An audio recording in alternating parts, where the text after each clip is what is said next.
بسم اللہ الرحمن الرحیم۔ السلام علیکم۔ زارا وائس میں خوش آمدید۔ اللہ الصمد پڑھنے کے فائدے اور معجزات۔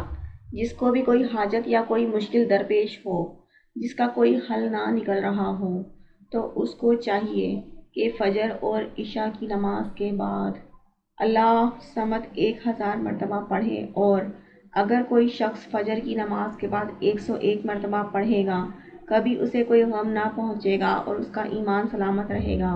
اور اگر کوئی شخص نماز عصر کے بعد 50 مرتبہ پڑھے گا تو اس کا مرتبہ دونوں جہانوں میں بلند ہوگا۔ اگر کسی کا کوئی کام اٹکا ہوا ہو اور نہ ہو رہا ہو، رکاوٹ آ رہی ہو، تو وہ بدھ کی رات 1000 مرتبہ پڑھے تو اس کے کام کی رکاوٹ دور ہو جائے گی اور کام اللہ کے حکم سے ہو جائے گا۔